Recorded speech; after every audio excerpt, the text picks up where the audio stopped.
हर हर महादेव दोस्तों, आपका मेरे चैनल पर स्वागत है। सावन के सोमवार के दिन व्रत रखने का विशेष महत्व बताया गया है। अब सावन सोमवार का चौथा व्रत है और यहाँ इस साल सावन का आखिरी सोमवार 4 अगस्त को पड़ रहा है।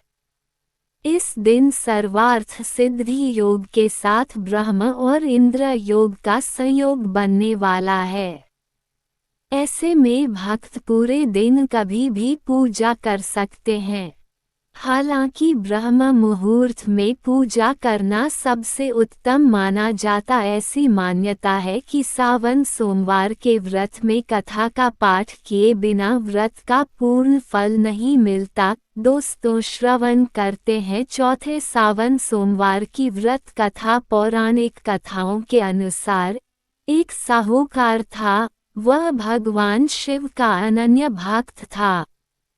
उसके पास धन दौलत किसी भी चीज की कमी नहीं थी। तब भी वह उदास रहा करता था, क्योंकि उसकी कोई संतान नहीं थी और संतान प्राप्ति की कामना के लिए वह रोज भगवान शिव के मंदिर में जाकर दीपक जलाता था। साहूकार के भक्ति भाव को देखकर एक दिन माता पार्वती ने भोलेनाथ से कहा कि प्रभु, यह आपका अनन्य भक्त है। इसके सभी कष्टों को अवश्य दूर करना चाहिए। शिवजी बोले कि हे देवी, इस साहूकार की कोई संतान नहीं है, यही इसके दुख का कारण है। माता पार्वती ने कहा, हे ईश्वर, कृपा करके इसे पुत्र का वरदान दीजिए। तब भोलेनाथ ने कहा कि हे पार्वती, इस साहूकार के भाग्य में संतान का योग नहीं है। अगर इसे पुत्र प्राप्ति का वरदान मिल भी गया तो वह केवल 12 वर्ष तक ही जीवित रहेगा। इसके बाद भी माता पार्वती नहीं मानी और बोली, प्रभु, आपको इस साहूकार को पुत्र का वरदान देना ही होगा, वरना भक्त क्यों आपकी सेवा पूजा करेंगे। माता के बार बार कहने से भोलेनाथ ने साहूकार को पुत्र का वरदान दिया, लेकिन ये भी कहा कि ये पुत्र केवल 12 वर्ष तक ही जीवित रहेगा। साहूकार ये सब बातें सुन रहा था। ये सुनने के बाद वह पहले की ही तरह भोलेनाथ की पूजा अर्चना करता रहा। वरदान के प्रभाव से 9वें महीने में साहूकार को पुत्र की प्राप्ति हुई। परिवार में खूब खुशियां मनाई गई, लेकिन साहूकार पहले की तरह ही उदास रहा और पुत्र की कम आयु का जिक्र उसने किसी से भी नहीं किया।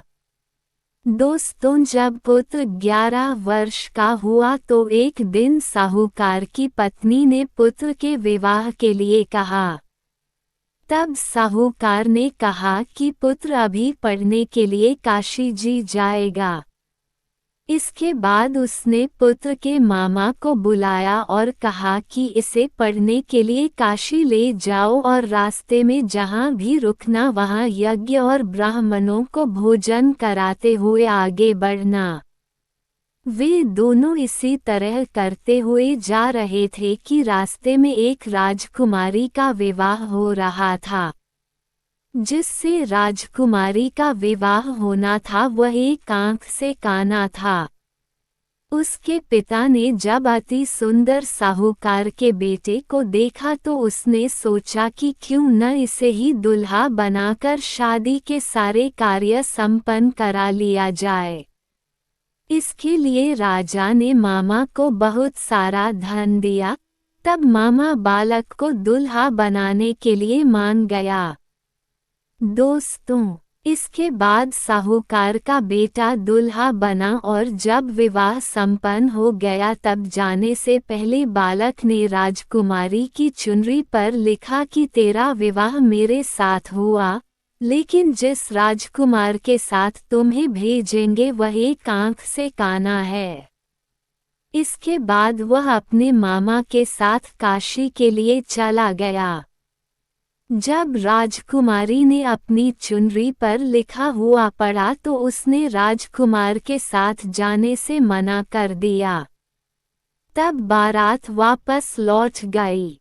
उधर मामा और भांजे काशी जी पहुंच गए थे।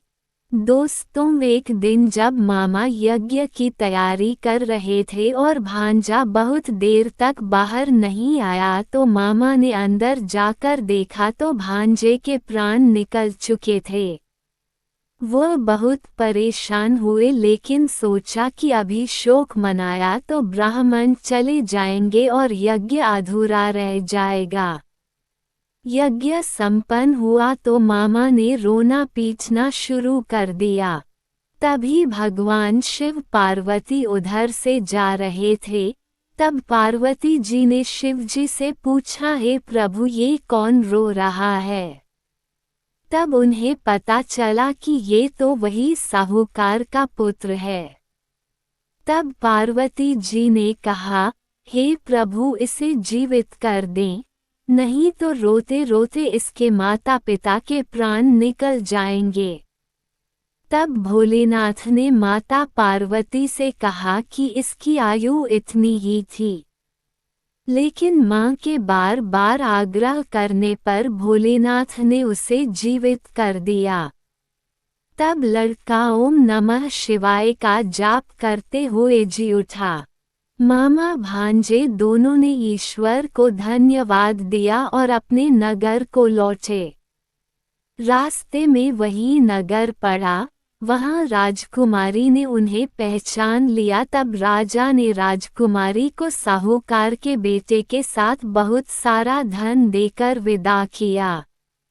उधर साहूकार और उसकी पत्नी छत पर ये प्रण लेकर बैठे थे कि यदि उनका पुत्र सकुशल न लौटा तो वह छत से कूदकर अपने प्राण त्याग देंगे।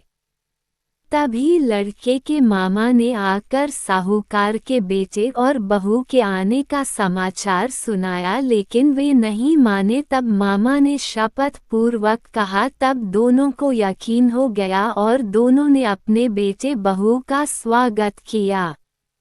उसी रात साहूकार को स्वप्न में शिवजी ने दर्शन देकर कहा कि तुम्हारे पूजन से मैं प्रसन्न हुआ, इसलिए तुम्हारे पुत्र को जीवन दान दिया। मान्यता है कि जो भी इस कथा को पढ़ेगा या सुनेगा उसके समस्त दुख दूर हो जाएंगे और उनकी सभी मनोकामनाएं पूरी होंगी। दोस्तों, वीडियो पसंद आया हो तो वीडियो को लाइक और शेयर जरूर करें और कमेंट बॉक्स में हर हर महादेव लिखना ना भूलें। अभी तक आपने हमारे चैनल को सब्सक्राइब ना किया हो तो सब्सक्राइब जरूर करें। आप सभी का धन्यवाद।